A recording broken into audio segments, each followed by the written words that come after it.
안녕하세요. 대한민국 국무원 국어의 박주입니다. 자, 11강입니다. 단위를 나타내는 말부터 시작해서 권유구까지. 실제로 이건 오휘입니다. 오휘.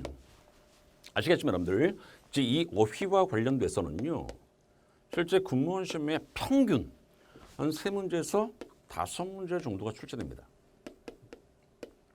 요 정도 출제가 된다고요. 그러니까 여러분들 이것도 만만치 않습니다. 자, 여러분들 점수로 따지면요. 3문제만 해도 12점 아닙니까? 5문제만 해도 20점입니다. 그렇죠?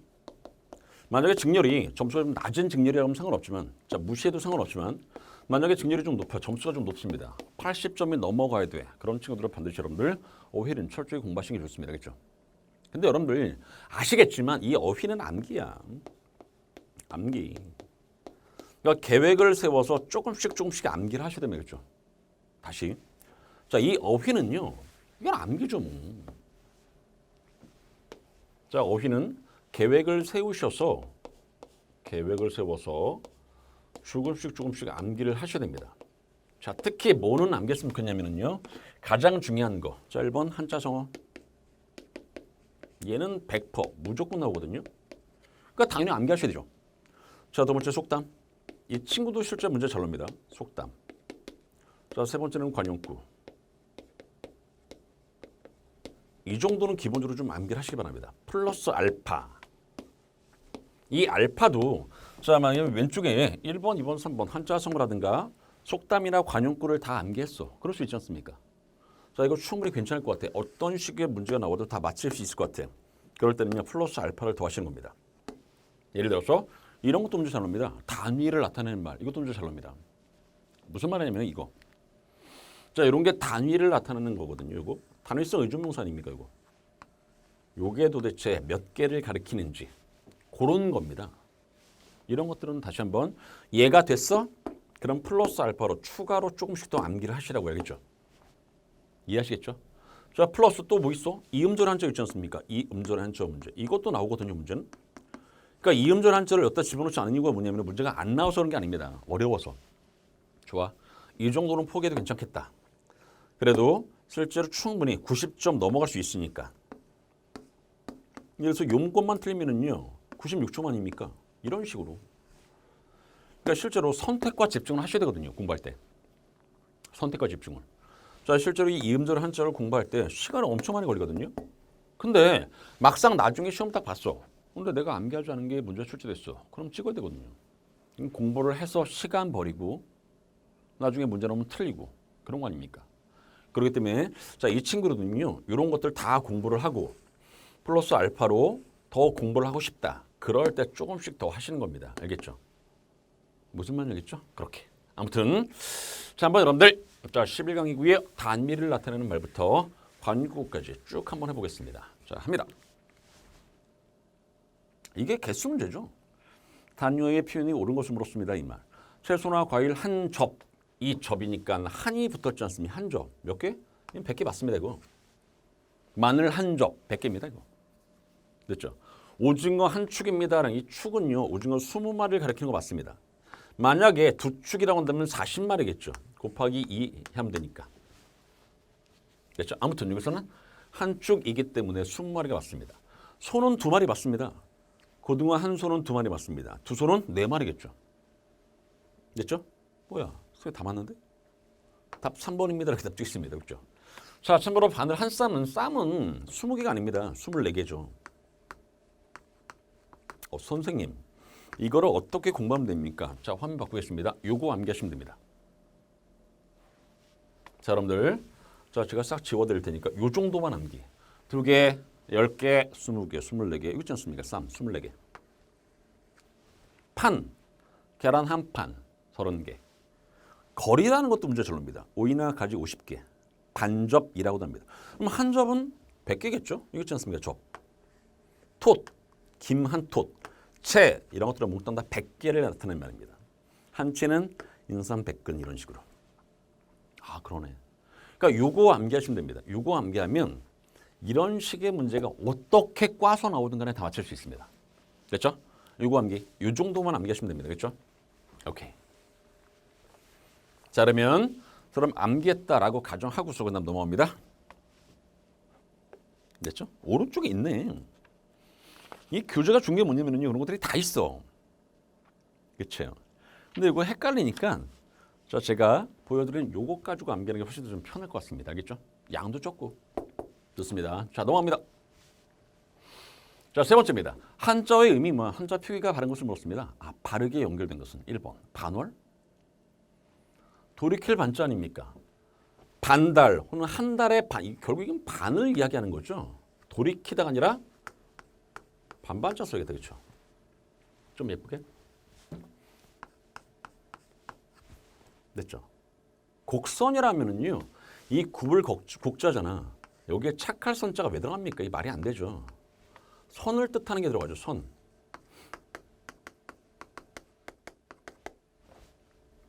고전이라고 했을 때 이 전자가 이게 펼전자거든요. 아니야. 법전자 씁니다.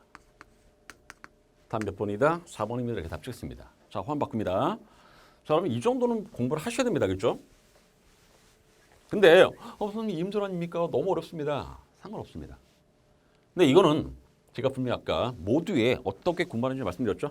한자성어, 속담, 관용구 공부하고 그 다음에 시간적 여유가 좀 있어. 그럼 그때 이런 것들을 조금씩 암기를 하시는 겁니다. 그렇죠? 괜찮죠? 아무튼 자 3번 문제는 다 몇 번? 4번. 아자가 누에란 뜻이죠. 나방, 누에. 눈썹 밑자. 그렇다라는 얘기입니다. 자 넘어갑니다. 자 그럼 4번입니다. 4번은 단어의 뜻을 물었죠. 쪽박. 곁땀이라는 것은요. 겨드랑이에서 난 땀 아닙니까? 쪽박은 작은 바가지. 틀렸죠. 까투리는요. 이건 암꿩을 말합니다. 암꿩. 숙꿩은 장기라고 하는 거죠. 틀렸네. 참고로 이 가시엄이라는 것은 장모를 말합니다. 장모. 장모. 다음 몇 번? 4번입니다. 이 말입니다. 맞바람이 뱃사람이 부르는 용어로서 남풍을 뜻합니다. 자, 화면 바꿔서 이 정도로 뭐 가볍게 보시면 될 것 같습니다. 있죠? 가시엄이, 장모. 근데 이런 문제 어려운 문제 맞습니다. 지금 아무것도 아닌 것 같죠? 근데 실제 이런 것들이 좀 어려운 거 맞아. 왜?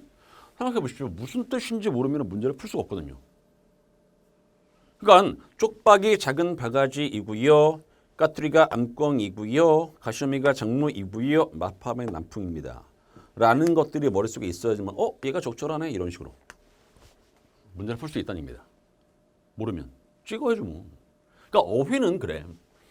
제가 말씀드렸지만 이 어휘는요. 시간을 투자해서 누가 더 암기를 많이 하냐에 따라서 점수가 달라집니다. 물론 다른 것도 마찬가지지만 어휘는 특히 그렇다고요. 알겠죠? 자, 그리고 실제 여러분들이 준비하는 이 군문 시험의 경우는요. 솔직히 암기가 많아. 당연하죠. 문법 다 암기하셔야겠죠. 문법은 다 암기하는 거 맞습니다. 이게 문법. 싹 다 암기. 암기. 그리고 어휘. 이거 싹 다 암기 아닙니까? 그러면 여러분들이 암기하지 않는 것이 뭐다? 문학이나 비문학 정도. 무슨 말이겠죠? 얘는 그냥 암기입니다. 암기. 누가 더 암기를 많이 하냐에 따라서 점수가 달라지는 거 아닙니까? 당연히. 이해하시겠죠? 그런 식으로 자 정리를 잘 해두시기 바라고요. 자, 그 다음 넘어갑니다. 사람의 태도나 성격과 관련된 말. 이것도 마찬가지로 해보십시오. 못내기 필요 없죠. 질정 없다. 갈피를 잡아서 분명하게 조감. 상글하다. 소리 없이 웃음. 부지하다. 상당히 어렵게 부존하거나 유지하여 나감. 억실억실. 얼굴 모양이나 생김새가 선이 굵고 시원시원. 우리가 어떻게 알아? 이걸 어떻게 합니까 우리가 문제 풀 때. 자, 질정 없다는 것은 분명하게 정하지 못했음이라는 뜻이거든요. 답이 1번이야. 갈피를 잡아서 뚜렷이 결정한 것이 없다죠. 여기까지는 똑같다. 유치하게. 근데 여기는 분명하게 정함. 얘는 정하지 못했음 아닙니까? 결정한 것이 없다고 했으니까. 요걸 살짝 바꾼 것뿐입니다. 문제 만들 때. 근데 잘 보십시오. 지금 여러분들이 기출문제를 보고 계시거든요. 기출문제. 원래 기출문제를 왜 봐? 기출문제를 공부하는 이유가 있습니다. 크게 두 가지 의미가 있는데 첫 번째는요. 문제의 유형을 보기 위해서. 됐죠? 그러니까 기출문제 공부하는 이유가 뭐냐면요. 문제의 유형을 보기 위해서입니다. 도대체 문제가 어떤 식으로 나오는지를 보기 위해서. 자, 두 번째는요. 기출문제는요. 반복 변형된다. 그러니까 기출문제는요. 반복 변형됩니다. 이게. 또 나올 수 있다고요. 또 나올 수 있다고. 그럼 예를 들어서 질정 없다. 그러니까 이번에는요. 자, 여기서는 답이었지 않습니까? 근데 질정 없다를 그냥 써. 그럼 상을하다 요것을 살짝 말을 바꿉니다. 그래서 적절하지 않게도 답을 만들 수가 있습니다. 알겠죠? 그러니까 자, 분명히 기출문제는 반복 변형되기 때문에 기출문제 안에 있는 사례는 공부를 하는 게 좋습니다. 알겠죠? 왜? 반복 변형된다며. 반복 변형되면 암기를 하고 있으면 당연히 어떤 식으로 반복되든 변형되든 문제를 맞출 수 있지 않습니까? 그래서 공부하는 겁니다. 기출문제는. 됐죠? 자, 참고로 기출문제를 군무원만 여러분 혹시라도 군무원 기출문제만 보시는 분 계시죠? 아니야. 제가 봤을 때는요. 저는 공무원 기출문제도 같이 보라고 말씀드립니다. 나올 수 있거든요. 이것도. 얘만 나오는 게 아니죠. 당연히. 여러분들만 출제자로 한다면요. 안 보겠습니까? 공무원도? 당연히 보겠죠. 그러니까 두 개를 다 같이 공부를 하시는 겁니다. 원래. 이해하시겠습니까? 그런 식으로 공부하면 자, 충분히 이런 식의 문제를 맞힐 수 있습니다. 괜찮습니까? 오케이. 넘어갑니다. 자, 9번입니다. 신체, 나이. 그러니까 나이를 나타내는 말도 참 중요한데 아무튼 합니다. 자, 1번은 구레나루죠. 삑입니다. 삑. 이건 어떻게 쓰는 게 맞냐면요. 구레나룻입니다. 구레나룻입니다. 여기 있는 게 구레나룻 아닙니까? 자, 치루그 기본형이 치르다입니다. 치르다. 애호간 치르에다가 어미 고가 붙었지 않습니까? 치르고죠. 목매다 맞습니다. 의지하다는 뜻이거든요. 이게 의지하다. 이거 답이야. 개거품은요. 아이하는 개 아닙니다. 어이하는 개지. 개거품. 구레나룻. 귀 밑에서 턱까지 잇따라난 수염. 치르다. 아침이나 점심 따위를 먹다. 문맥상. 여기는 아침이나 점심 따위를 먹다가 아니네. 얘가 아니라 옷값을 계산하는 거겠죠. 치르다로. 괜찮습니까? 옷값을 계산하다 정도겠지. 문맥으로 그러겠죠. 자, 목매다는 것은 다시 한번 뭐라고요? 의지하다 맞고요. 개거품은요. 어이 쓴다고 어이. 아이를 쓰는 것이 아니라 사람이나 동물이 몹시 괴롭거나 흥분했을 때 입에서 나오는 거품 같은 침. 개거품입니다. 개거품을 물다는 것을 어이 쓴다고요. 무슨 말인지 알겠죠? 그래서 자, 9번 문제는요. 우선 적절한 것으로 3번이 맞습니다. 알겠죠? 잠깐만. 여러분들 교재도 그렇게 돼 있나? 제가 이 PPT를 만들 때 실수했나?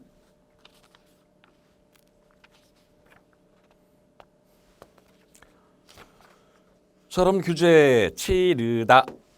여기는 그냥 활용만 돼 있네. 치르다, 치렀다 이런 식으로. 뜻으로 따지면 뭐 계산하다 정도겠죠. 끝. 그렇다라는 의미입니다. 됐죠? 자, 넘어갑니다. 자, 그다음 사람과 관련된 말.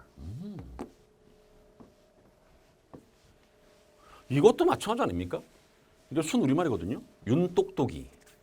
자기만 혼자 잘나고 영리한치 않은 사람. 이거 실제 공무원 쪽에서도 문제가 출제됐습니다. 이 친구는. 윤똑똑이는. 이거 잘 나오더라고요. 자기만 혼자 잘나고 영리한치 않은 사람이 윤똑똑이 맞습니다. 가래질 할 때 가래장부를 잡는 사람 맞고요. 굽이 없는 접시 모양으로 생긴 넓은 질기는 맞고요. 새석덩이. 요게 틀렸습니다. 새석덩이라는 말뜻이 뭐냐면요. 흙이야, 흙. 김을 맬 때 떠서 앞으로 없는 흙. 이것을 새석덩이라고 합니다. 우리가 어떻게 알아? 지금 보셨죠? 다시 한번 분명히 말씀드리지만 기출은요. 반복 변형됩니다. 알겠죠? 암기하십시오. 다시 한번 새석덩이가 뭐라고요? 새석덩이. 김 맬 때 떠서 앞으로 없는 흙덩이를 새석덩이라고 합니다. 괜찮습니까? 이해하시겠죠? 너무 좀 유치하게 문제 만들었네. 왜? 세 개. 새. 그럴듯하죠? 이해하시겠습니까?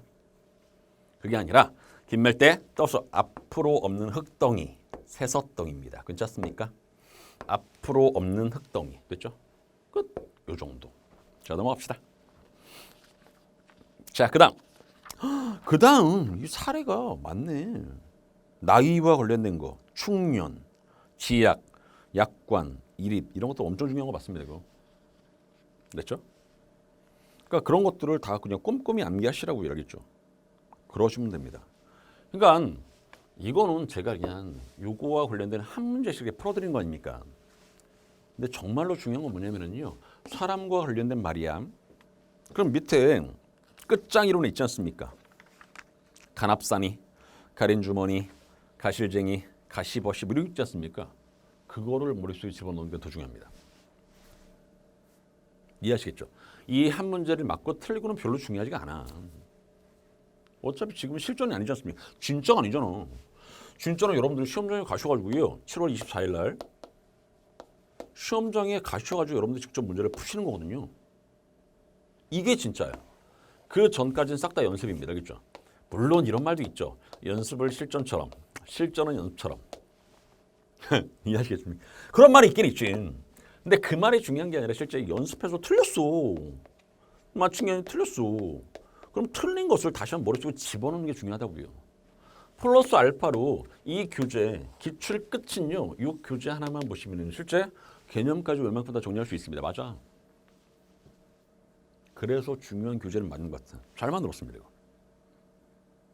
무슨 말이겠죠? 지금도 늦지 않았습니다. 다시 한번. 자, 새서덩이가 뭐라고요? 긴말 때. 떠서 앞으로 없는 흙덩이. 그렇게 머릿속에 집어넣으시기 바랍니다. 알겠죠? 좋습니다. 자, 넘어갑니다. 오호, 요거. 얘는 문제가 참 재밌어. 동수는 꼼꼼하게 도토리의 보니를 벗겨내는. 보니가 뭔 말인지를 아셔야 되겠죠? 원숭이는 먹이를 주는 대로 닝큼닝큼. 이 발음이 더 중요한데. 닝큼입니다. 닝큼. 물론 표기는 이렇게 쓰는 거 맞지만. 어셈. 핫옷. 여러분 이 핫옷이 뭔지 알죠? 이게 소못입니다. 소못. 소못. 근데 보시면 알겠지만 날씨가 더워서 모시로 만들었습니다. 생각해 보십시오. 날씨가 더워서 모시로 만들었는데 핫옷이라는 단어를 쓰면 안 되죠. 다시 한번 핫옷은 뭐다? 겨울에 입는 옷 아닙니까? 솜을 넣어서 만든 옷이거든요. 겨울에 입는 옷. 겨울옷. 그러니까 당연히 모시로 만드는 겨울 옷입니다. 말이 안 되죠. 그러니까 당연히 문맥상 적절하지 않은 것은 몇 번입니까? 4번입니다. 이렇게 답 찍는 겁니다. 별건 아니죠. 됐습니까? 자, 그러면 말뜻을 정확히 한번 설명해 보겠습니다. 자, 보십시오. 보니 속껍질. 아, 껍질이구나. 동수는 꼼꼼하게 도토리의 속껍질을 벗겨냈습니다. 오, 괜찮네. 보니 속껍질. 닝큼닝큼 머뭇거리지 않고 잇따라 빨립니다. 원숭이는 먹이를 주는 대로 빨리 받아 먹었습니다. 괜찮네. 쌤. 서로 주고받을 것이 없어서 그것을 비겨 없애는 일입니다. 어쌤. 서로 주고받을 것을 비겨서 없애는 것. 그러니까 외상값 대신에 고구마로 비겨 없앴습니다. 그 말 아닙니까? 괜찮네. 핫옷은 다시 한번 안에 솜을 두어서 만든 옷입니다. 그렇지 않습니까? 근데 여러분들 이 모시를 보면 알겠지만 여름 옷감이야. 자, 모시풀 껍질에 섬유로 짠 피륙. 배보다 곱고 빛깔이 희며 여름 옷감으로입니다. 얘는 겨울에 입는 옷. 얘는 여름 옷감이야. 많이 쓰입니다. 당연히 문맥상 안 맞죠. 답이 그래서 4번입니다. 이렇게 답 찍는다고요. 괜찮습니까? 오케이. 자, 넘어갑니다. 어우, 순하우. 원래 이 순하우가 문제 거의 안 나왔거든요. 여태까지는. 근데 작년에 나왔습니다. 그러니까 당연히 올해 여러분들이 준비하실 때는요. 순하우까지 암기를 하셔야 됩니다. 그렇죠? 순하우까지. 여기까지는 암기를 해야 돼. 그러니까 제가 분명히 말씀드렸지 않습니까? 그러니까 조금씩 플러스를 시키라고요. 한자성어, 속담, 관용구, 했지. 면은요. 플러스 알파로 조금씩 더 해야 되는데 그 중에 하나가 바로 순화입니다. 핸드레일, 안전손잡이, 스크린 도어는 차단문이 아니라 안전문입니다. 안전문. 진짜 국립국어원에 들어가면은요. 진짜 이렇게 돼 있어. 스크린 도어는 안전문이라고 돼 있습니다. 프로필은요. 인물 소개나 양력. 팝업창이냐 알림창 됐습니까? 나머지 맞는데 얘는 틀렸다. 스크린 도어는 안전문 됐습니까? 암기야 이것도. 자, 실제 여러분들 지금 11강을 설명했거든요. 11강. 요 11강이 이게 어휘야, 어휘. 싹 다 암기. 암기를 하시면 문제 풀 수 있고 암기를 못하면 찍으셔야 되고 됐습니까? 저의 말 이해하시겠죠? 암기하시라고요. 설마 이 4개만 암기하려고. 순화어의 종류가 얼마나 다양합니까? 굉장히 많거든요. 됐죠? 그걸 암기하셔야 된다고요. 됐죠? 자, 교재 한번 볼까? 자, 교재에 그 다음 페이지 있네. 순화및 표준화 대상어입니다. 이 말이 있지 않습니까? 다 있다는 얘기잖아. 이런 것들을 여러분 머릿속에 기억을 하셔야 된다는 얘기죠. 괜찮습니까? 그거야. 그러니까 그걸 암기하시라고요.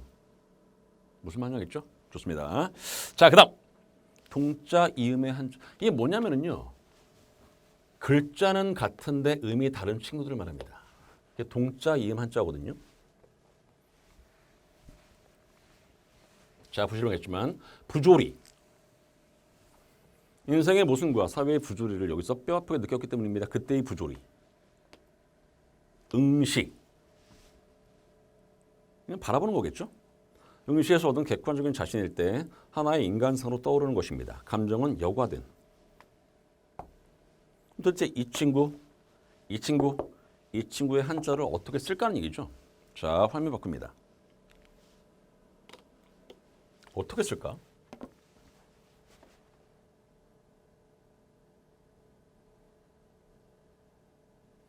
자, 보시면 알겠지만 이 부조리 아닙니까? 이게 안에 붙자거든요. 가지조자에 다스릴 리자입니다. 근데 문제는 이렇게 써도 이게 안에 붙자입니다. 이렇게 쓸까? 이렇게 쓸까? 이렇게 씁니다. 됐죠? 그러니까 1번이나 2번처럼 쓴다고요. 이렇게 쓰지 않고.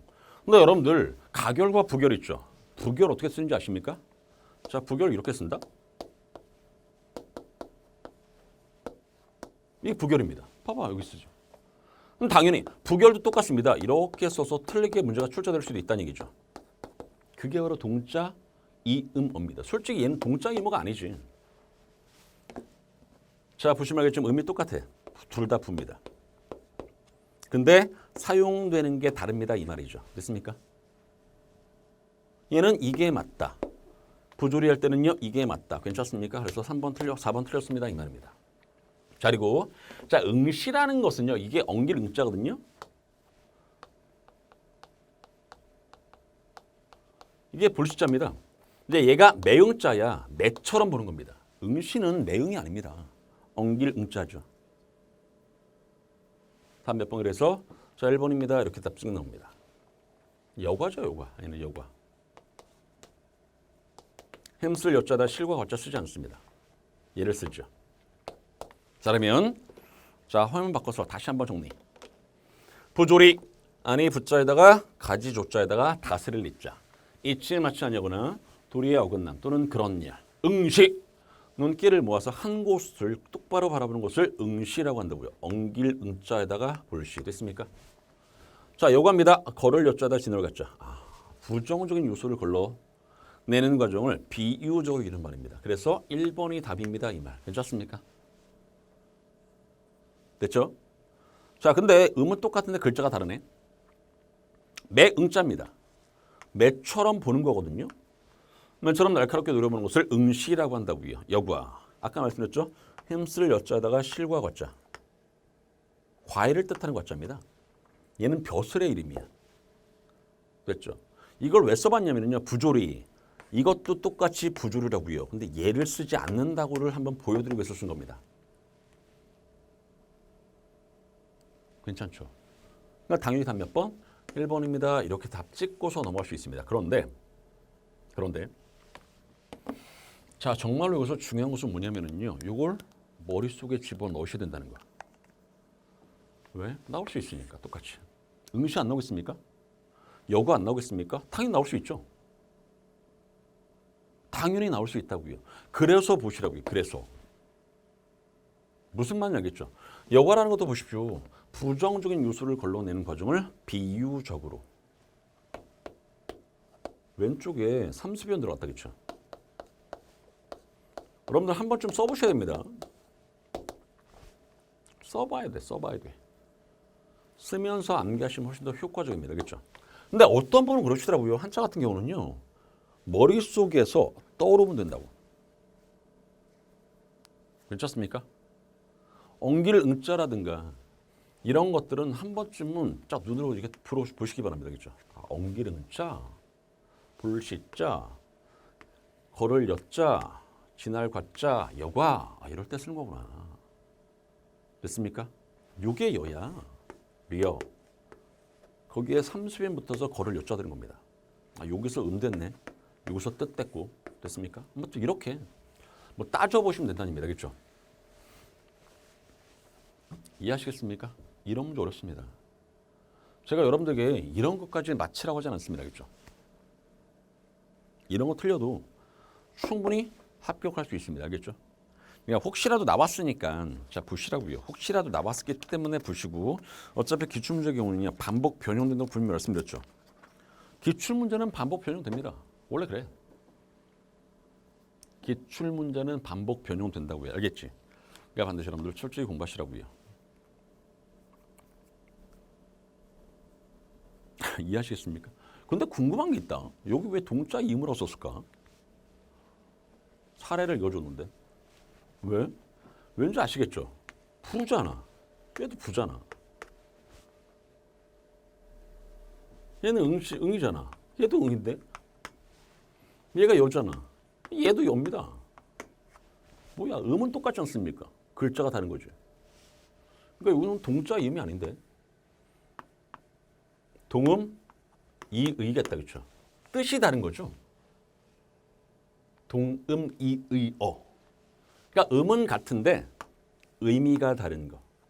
그게 낫지 않을까? 왜 동자 이음의 한자입니다 이렇게 제목을 썼을까? 그렇다는 얘기입니다. 알겠죠? 자, 넘어갑시다. 자, 그 다음에 자 아무튼 음은 똑같은데 글자가 다른 겁니다. 뜻이 다른 거예요. 뜻이. 알겠죠? 좋습니다. 자, 그 다음 10번입니다. 이것도 마찬가지야. 침체, 뭐 가라앉는 거겠죠? 그래서 가라앉을 침자를 쓴 거야. 위축. 방역이라는 것은 뭔지 알죠? 역을 막는 이 역이라는 게 이 전염병, 병을 뜻하는 거 아닙니까? 병들 역자, 전염병 역자. 이 방자가 막는다는 뜻이거든요. 방역이라는 것은 병을 막는 거 아닙니까? 근데 보시면 알겠지만 실사자 썼다? 삑이죠. 막을 방자는 왼쪽에 이렇게 들어갑니다. 이게 막을 방자야. 그러니까 방역을 쓰려면 이렇게 쓰겠죠. 방자를 이렇게 쓰겠죠. 얘는 길쌈을 뜻하는 방자입니다. 길쌈 방자.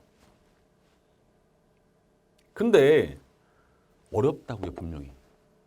근데 물론 제가 가끔 수험생하고 저는 상담을 좀 많이 하거든요. 상담을 해보면요, 이런 거 있지 않습니까? 중국어학과 또는 일본어학과, 그나마 이게 한자를 좀 많이 아는 분들이 있더라고요. 그런 분들은 이런 거 다 맞힐 수 있을 겁니다. 그렇죠?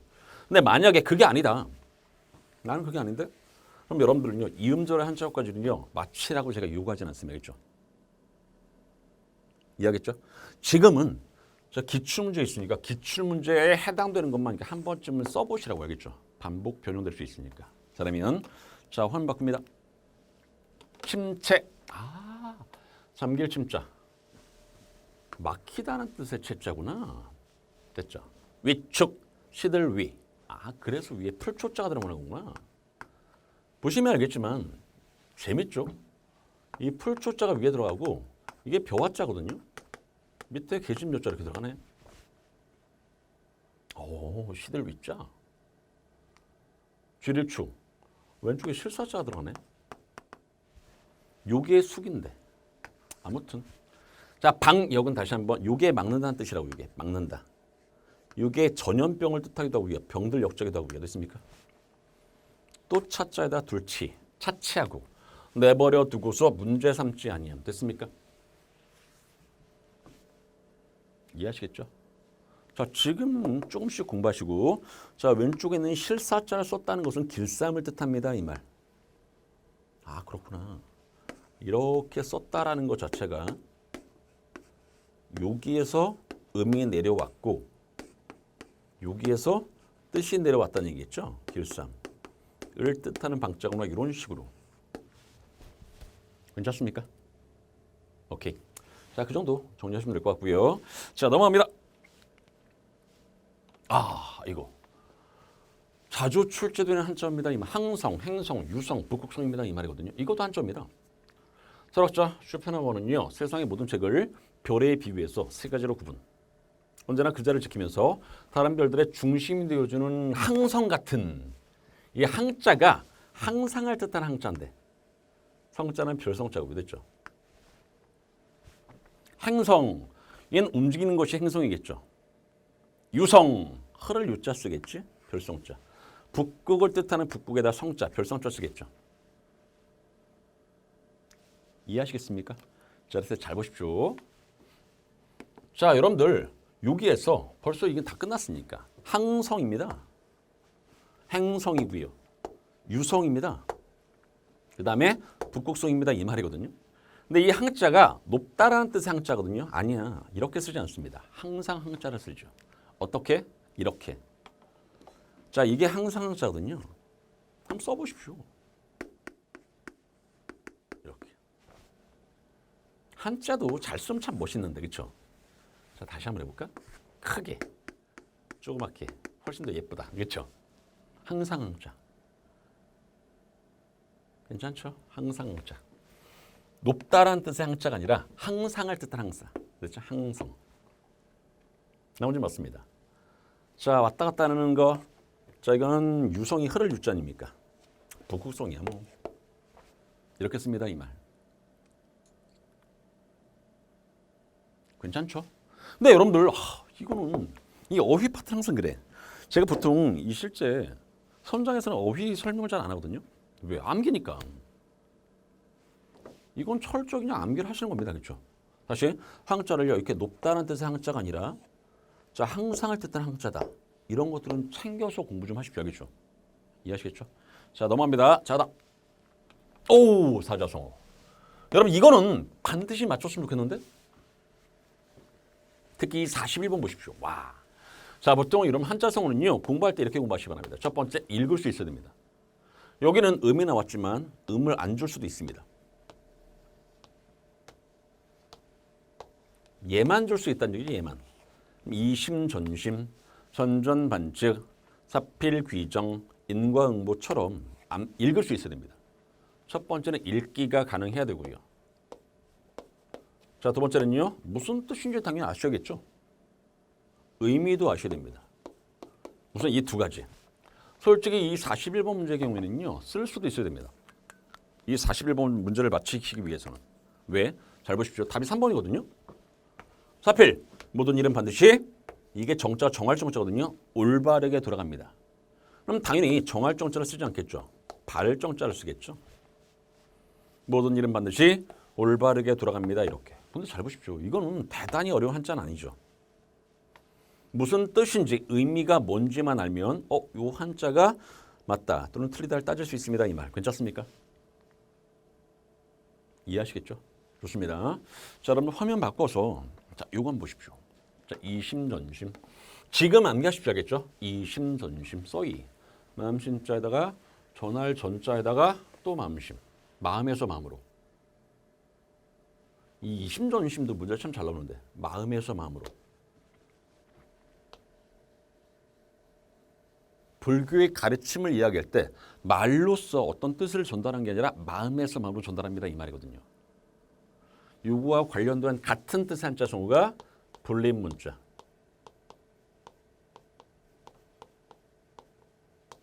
또는 염화미소 이런 게 있습니다.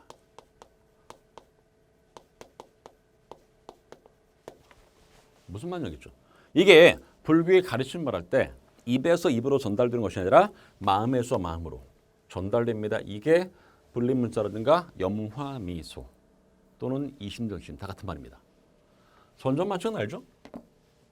잠을 이루지 못할 때 전전반칙입니다. 돌아눕고 구르고 돌이키 반자에다가 격측자입니다. 그렇구나. 사필구조는 알죠? 다시 일사자 반드시 필자 돌아갈 귀자가 발을 정자 쓴다고요. 인과 인할 인 결과 과 응할 응 갚을 봅니다. 원인과 결과. 그러니까 쉽게 말하면 인과 응보라는 것은요. 착한 일하면 상을 받고 나쁜 일하면 벌을 받습니다. 그겁니다. 이게. 인과 응보. 됐죠? 아무튼 자 정할 정자를 쓰지 않고요. 어떻게 쓴다고요? 발을 정자 쓰는 게 맞습니다. 괜찮습니까? 근데 여러분들 이러한 문제는요. 그렇게 잘 안 나와. 뭘 쓰라는 문제는 잘 안 나온다고요. 보통 이런 식으로 나옵니다. 이런 식으로. 이 정도 문제면 좀 어려운 겁니다. 이 정도 문제면 좀 어렵다는 게 무슨 말이냐면 잘 보십시오. 여기는 뭐냐면 요 내용을 주고서 이 내용과 관계가 있는 한자성어로 거리가 가장 먼 겁니다. 쉽게 말하면 관계가 없는 것을 물었죠.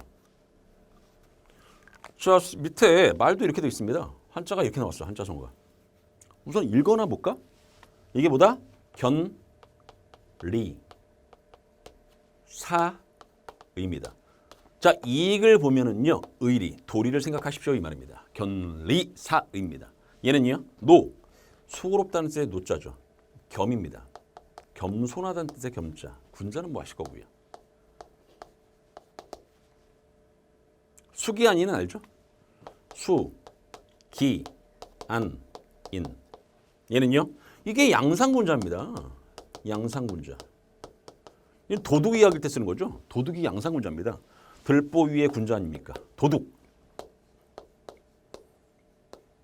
도둑을 이야기할 때 양상군자라고 쓰거든요. 솔직히 얘가 관련이 없습니다. 자, 보겠습니다.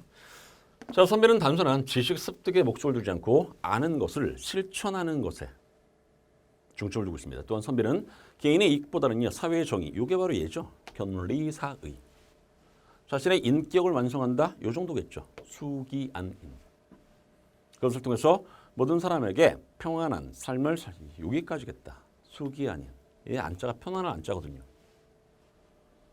선비가 갖춰야 할 덕목은 많지만 상호 연결되어 있습니다. 어떤 거? 이런 것들이 자신을 낮추는 자세, 타인을 존중하는 마음, 검소하고 청렴결백한 삶. 여기 자신을 낮추는 게 바로 노겸이. 이 겸자가 겸손하다는 뜻의 겸자거든요. 맞네? 이렇게 됩니다. 그러니까 당연히 46번에 적절하자는 것은 몇 번? 4번. 도둑거리는 거 없지 않습니까?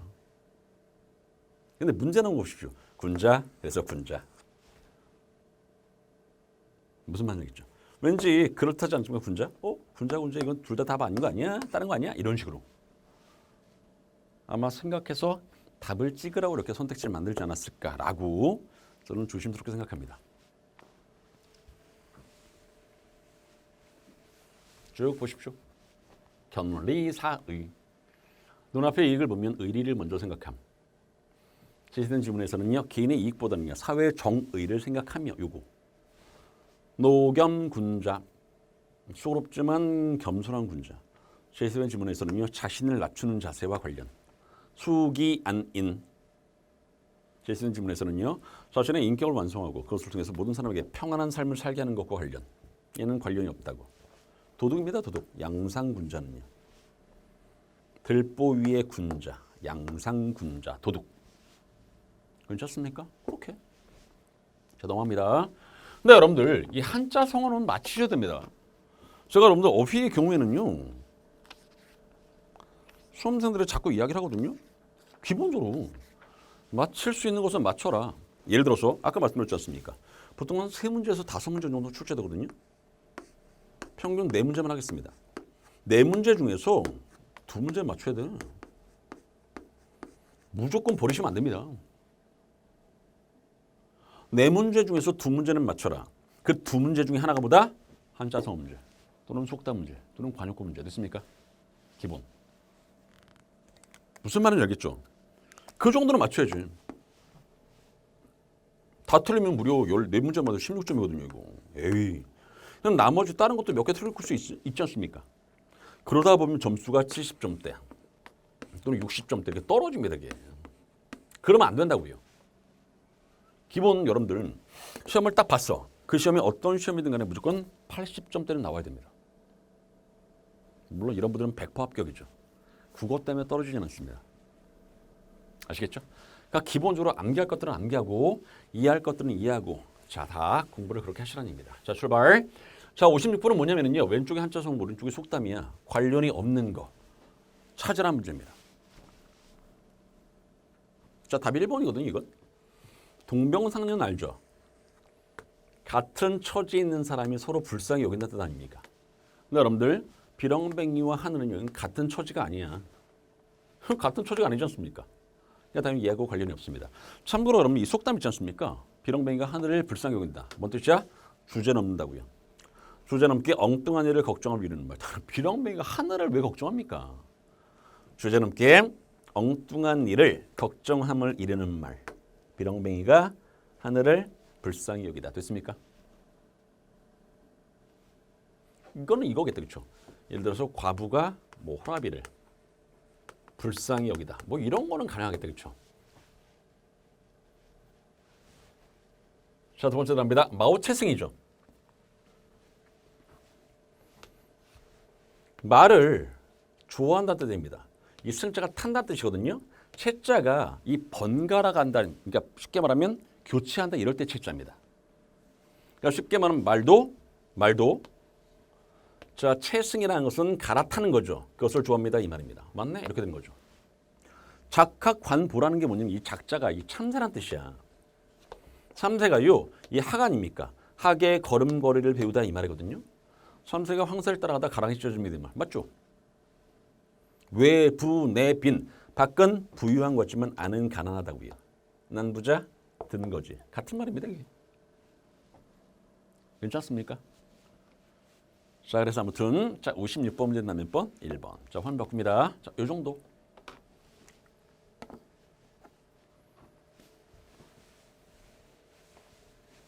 동병상련. 같은 병을 앓는 사람끼리 서로 가볍게 여기다. 알고 계신 거죠? 오케이. 어려운 처지에 있는 사람끼리 서로 가볍게 여김을 이르는 말. 마오채승입니다. 말 좋아한다. 채승하는 것을. 갈아타는 것을 좋아합니다. 이 말. 말도 갈아타는 것이 좋다. 예전 것도 좋지만 새로운 것으로 바꿔보는 것도 즐겁습니다. 그렇구나. 작학관보. 참새가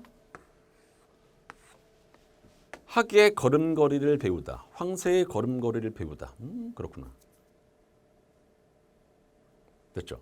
외부 내빈. 바깥은 부유할 줄 모르겠지만 실상은 구차고 가난합니다. 이렇게. 괜찮습니까? 오케이. 아무튼 여기서 적절하지 않은 것이 몇 번이라고요? 1번이 답이라고요. 괜찮죠? 좋습니다. 자, 그다음 넘어갑니다.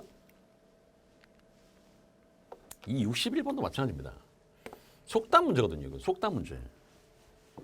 기억의 처지라고 한다면 이 나그네의 처지가 어떤지를 잡아내셔야 되거든요.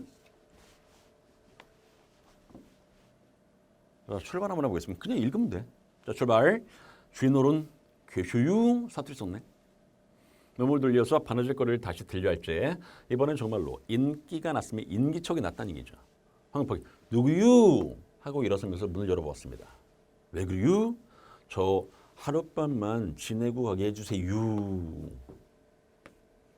남정네도 아닌데 이밤 중에 웬일인가. 왼발에 집신짝으로. 그야 아무렇든 어서 들어와 불쬐게 유. 오, 굉장히 인심이 좋다. 그렇죠? 나그네는요. 이 나그네가 남정네가 아니라는 거니까 여인이겠다. 그렇죠? 주춤주춤 방 안으로 들어와서 화로 곁에서 도사를 앉습니다. 낡은 치맛자락 위로 비어지는 속살을 나무리자 허리를 지그시 틉니다. 그리고는 묵묵. 주인은 이 주인도 여자입니다. 봐봐. 바느질 거리를 다시 들려 할지니까 여성입니다. 물걸음을 보고 있다가 밥을 좀 주려느냐고 물어봐도 잠자코 있습니다. 밥 좀 드릴까요? 이렇게 된 거죠. 그러나 먹던 대궁을 주워 모아서 짠지척하고 갖다 주니 감지덕지 받습니다. 거지네 거지 나그네가. 그리고 물 한 모금 마심 없이 잠깐 동안 밥그릇에 밑바닥을 긁습니다. 밥숟가락을 놓기가 무섭게 주인은 이야기를 붙이기 시작했습니다. 미주알구주알 물어보니 이야기는 질 수가 없습니다. 자기로도 너무 지쳐 물은 듯 싶은 만치 대구 추근거렸습니다. 나그네는요 싫다는 기색도 좋다는 기색도 별로 없이 계속해서 대꾸를 했다고요. 잘 보십시오. 이거야.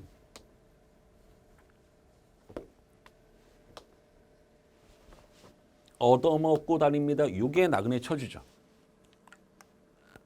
다시 남편 없고 몸 붙일 곳 없고 얻어먹고 다니는 사람. 이게 나그네 처지 아닙니까?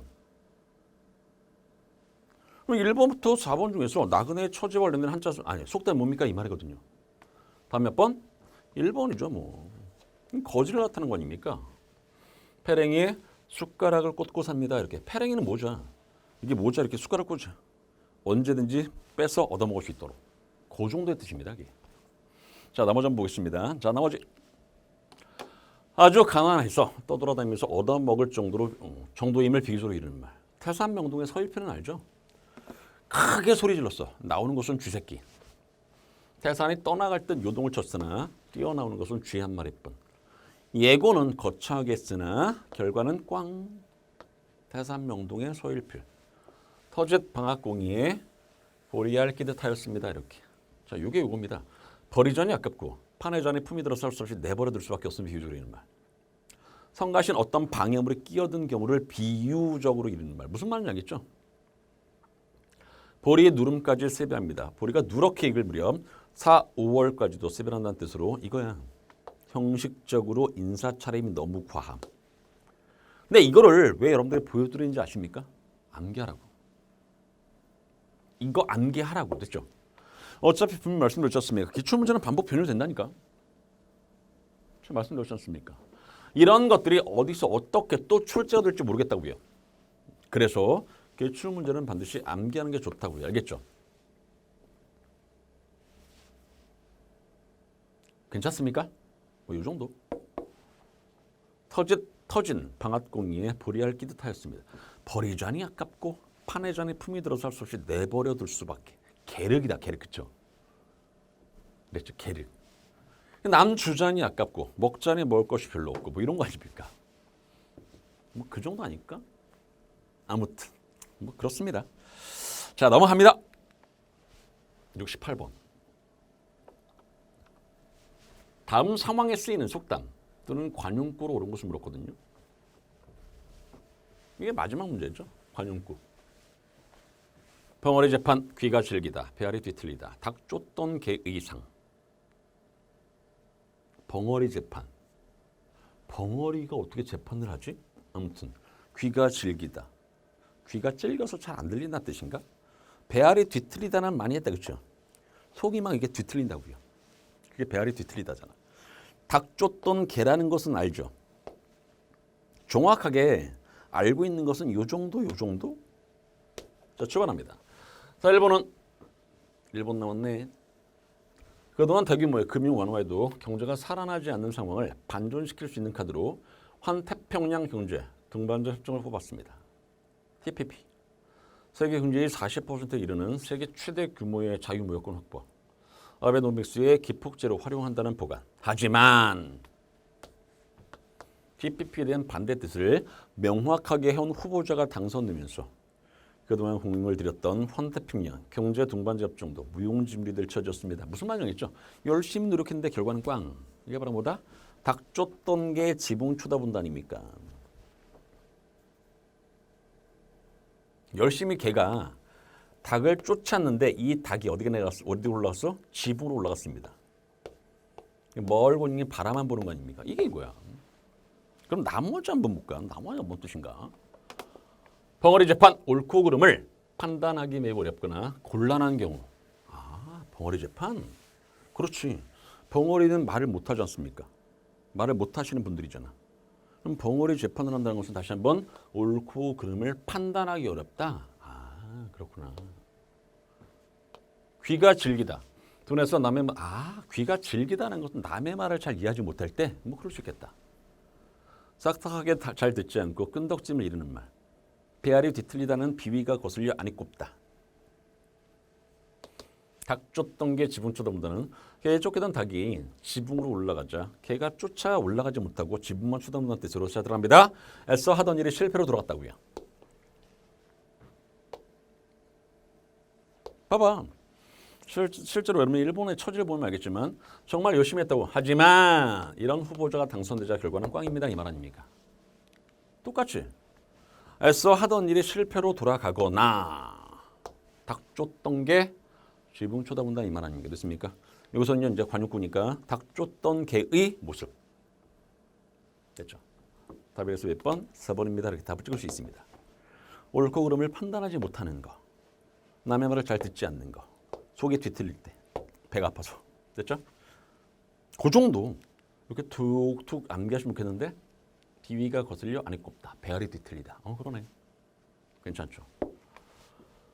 그렇다라는 얘기입니다. 자, 이렇게 해서 여러분들 자 11강 자 제일 마지막 관용구까지 끝내봤거든요. 어때? 여러분 하실 수 있겠습니까? 이 정도? 그렇죠. 이게 마지막이죠. 여러분들 분명히 말씀드리지만 이 어휘 파트는 어쩔 수 없습니다. 시간을 투자해서 암기할 수밖에. 어문 규정으로 따지면은요, 이 어휘와 관련된 문제는요, 표준어 사정 원칙과 똑같아. 그냥 표준어 사정 원칙과 똑같이 그냥 계속해서 암기하시면 좋겠습니다. 이 말입니다. 그렇죠? 표준어 사정 원칙처럼. 그리고 나면 많이 암기했지 않습니까? 그러면 어쩔 수 없이 여러분들 암기한 데서 문제가 출제될 수 있습니다. 그럴 가능성이 높아져. 그럼 당연히 여러분들 3문제에서 5문제 사이에 있는 그런 어휘 파트의 문제의 경우에는요. 당연히 2문제 이상, 3문제까지 무조건 맞출 수 있다는 얘기입니다. 제가 원하는 것은 딱 거기까지야. 알겠죠? 좋습니다. 자, 그러면 다음 시간 보도록 합니다. 자, 다음 시간 뭘 거냐면 이제는 문학이거든요. 문학하고 비문학. 자, 문학편. 자, 실제 이 교재가 아니라 자, 다른 교재 있죠? 1번 문법편. 이번은 독해편인가 보네. 이렇게. 이게 독해편이 문학과 비문학이겠죠? 이거 정확히 6강으로 만들었습니다. 마찬가지야. 자, 마찬가지로 여러분들. 자, 위에 이런 제목이 있으면 그 밑에 문제 하나씩 풀어드립니다. 알겠죠? 자, 먼저 여러분들 항상 자, 문제 풀어주시기 바랍니다. 어디까지? 현대시의 흐름. 이 현대 문학사거든요. 어디까지? 발생표현법의 기타까지. 다음 시간에 여기까지 끝낼 거니까 자, 반드시 철저하게 문제 풀고 나서 강의에 들어오셨으면 좋겠습니다. 알겠죠? 좋습니다. 자, 오늘 여기까지 하겠습니다. 고생했습니다.